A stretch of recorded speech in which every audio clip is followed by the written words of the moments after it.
जय जगन्नाथ सांग मैंने सस्मिता ब्लॉग को आपण मानक स्वागत। बहुत दिन पर मुझे आज ब्लॉग करुच्ची जेहेतु मो मोबाइलटा टे प्रोब्लेम थिला तो से ब्लॉग कर पार नी। तो आज मोबाइल ठीक हबारू मु ब्लॉग करुच्ची।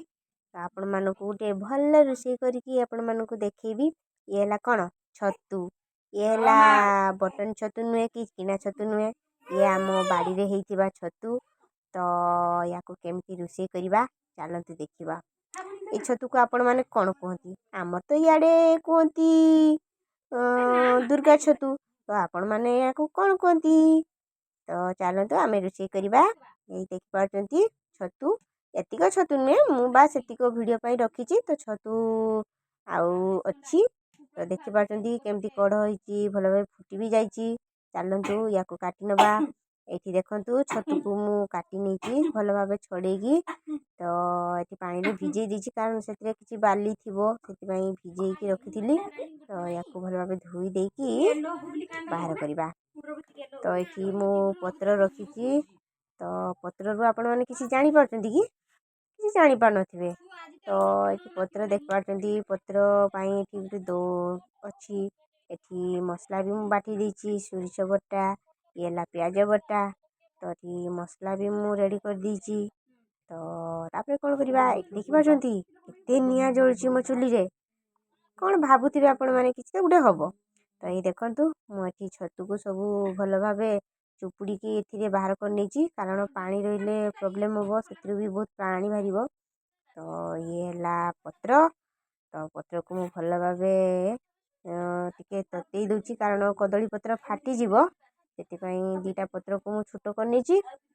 तो ये भल भाव टे निआरे तती देली।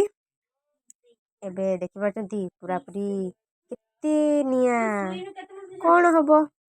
एबे पत्र को सब छतु गुड़ाक बाहर करदेली। सब छतु रे मु प्याज बटाटे देली सोरिष बटाटे को भी देदेली। सोरिष प्याज ये रहा हलदी गुंड। हलदी गुंड आपण मैंने जीक छतु थी से हिसाब रे हलदी गुंड देवे। तो ये हलदी गुंड देली। हलदी गुंड पर आम एड करवा लुण स्वाद अनुसार लुण देवे। आपण छतुर परिमाण देखिकी लुण से एड करेंगे। तो लुण देदेली।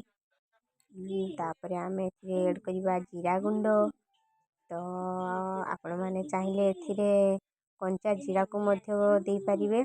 तो मु गुंडी देची ये है सोरिष तेल देली लंका गुंडी देली। एबे सब दे जहाँ जहाँ मसला पड़ा था। तो या भल भाव मुझे गुड़े नौची। गुड़े सारिकी तापर कौन करी देखु आपण मैंने गुड़े देली। ये रहा आलू, आलूटी को देवी। आपण मैंने आलू को आभोट करें। मते टे भल लगे आलू दवाई से आलू को छोट छोट सरू करके काटी नहीं। तो ये देखु पत्र भल भाव गुड़े दी पत्र टी आम एमती बांधा। तो बांधी देती देखिपुं केमती। तो आज मु छतुर पतर पोड़ा करुच्ची बहुत टेस्टी लगे।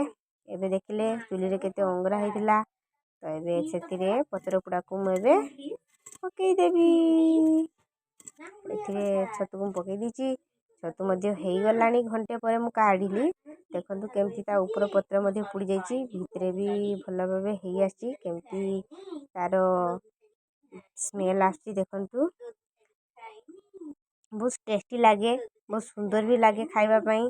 आपण मानक छतु केमती लगे मुझे जाने कि मत तो बहुत ही भल लगे। आपण मैंने भी थरे करके खाइबे एमतीका बहुत सुंदर लगे और टेस्टी भी लगे।